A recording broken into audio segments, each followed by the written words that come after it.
So, a comfort zone is a place or situation where one feels safe or at ease and without stress.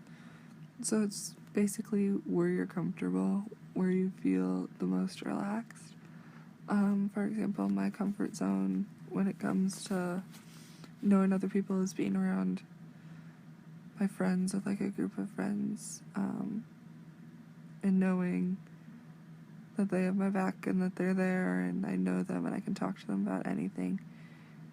And outside of my comfort zone would be having to go somewhere and either not know anybody or be forced to go meet new people because I'm not used to that. I'm used to knowing someone and having somebody there that I can talk to and relate to. So going somewhere where I don't know anybody would be completely out of my comfort zone and make me very uncomfortable and very stressed. The learning edge is the edge of one's comfort zone. So, right where you start to feel uncomfortable and where you're moving on to do new things, that's your learning edge. So, my learning edge in my past example would be right as I'm getting out of my friend group and I'm going out and talking to somebody different, or I'm bringing somebody that's not normally part of my friend group into my friend group and talking to them and getting to know them, which I've had to do a lot being in college and not knowing very many people because I went to high school where I knew everybody. So your learning edge is right at the end of your comfort zone, right where you're going to start to feel uncomfortable and you know that you need to do it anyway.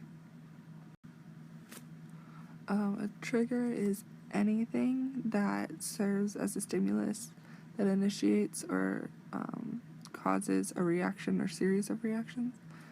So, like, when I have to go out and meet new people and I go in a room where I don't know anybody and everybody's looking at me, that's a trigger for me and it makes me very uncomfortable.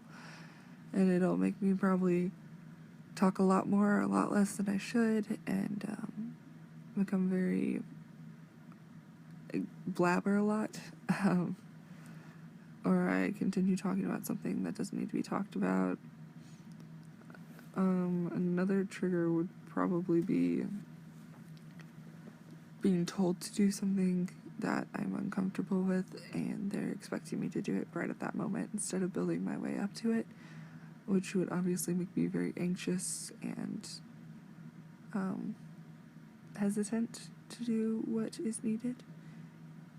And I would probably sit there for a little bit and try and build myself up to it, but if they're forcing me to do it, then I will not do as good of a job as I would like to because I'm so anxious, because I'm not in my comfort zone, I'm outside of it. There are many things that could have triggered me during the tunnel of consciousness, but one of the things was just the fact that in the last year, just in 2016, 23 transgender individuals have been killed. And I feel that people should be able to make their own choices, and it's not a choice that somebody makes for them. It's their choice, and it's how they feel.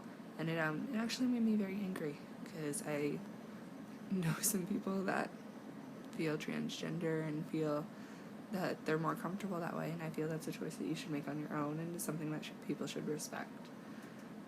Another thing that irritated me was the fact that rape survivors are 13 times more likely to attempt suicide because of the fact that they were raped, and that made me extremely angry because it's not their fault that it happened to them. Somebody took advantage of them, somebody did something to them, and it's not their fault, and they blame themselves for it, and then they feel bad about themselves, and they never really move on from it, which is not something that anybody should have to go through and anybody should have to deal with, because it's not okay.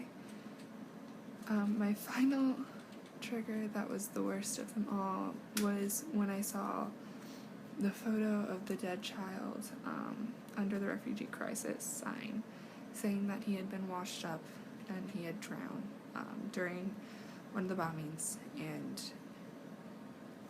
that one made me angry, it made me upset,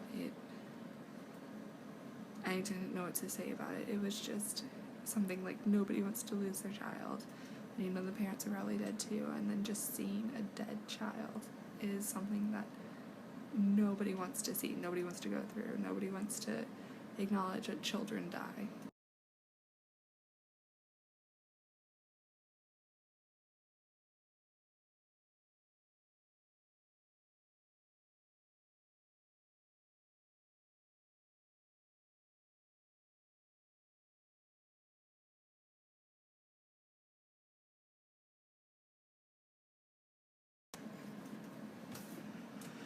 3 times I felt I was on the learning edge in the tunnel of consciousness was in the very first room, actually, when people are talking about being judged by their race or getting the wrong race assumed for them. That was something that I'm not very comfortable talking about, race and racism and how people react to different races and how people just assume, oh, this person's this way. And so that was a little bit uncomfortable for me, but I knew I needed to learn about it and something I had to work through. Another one was the religious differences, like the differences between prayer, the differences between what they do, all that. It's something that I don't really get into because I'm not comfortable talking about different religions when I don't understand them myself. So it was something that was interesting to see how similar a lot of them are.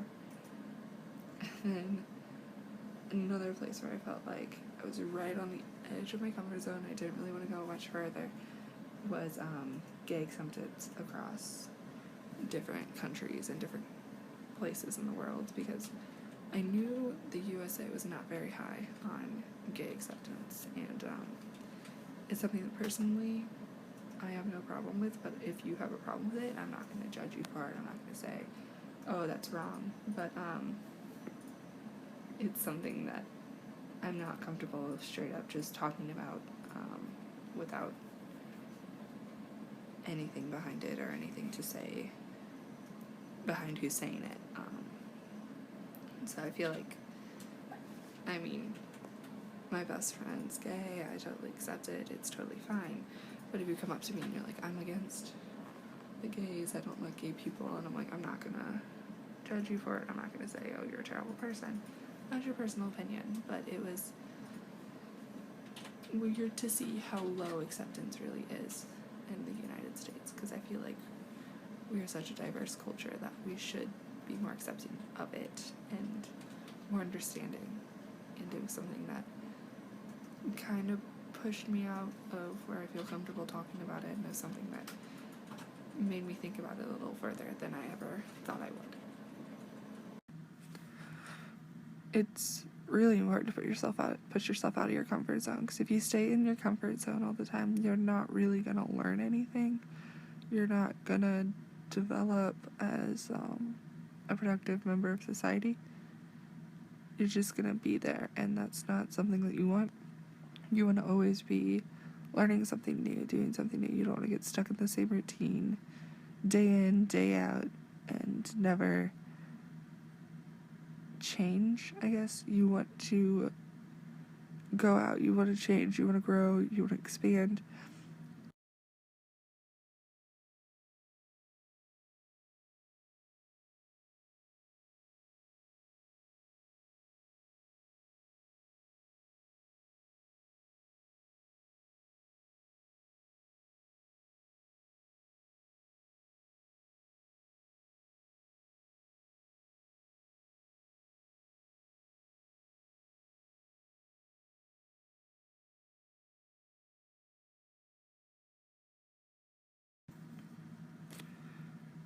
So I've left my comfort zone a lot, especially this year.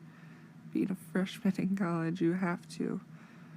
And also, just in the tunnel, I'm really uncomfortable when it comes to talking about racial things. So having that first area where all it was talking about how people just judge people by how they look or how they automatically assume something is something that was really interesting to me, and it was something that I'm glad I stepped out and got to understand a little bit.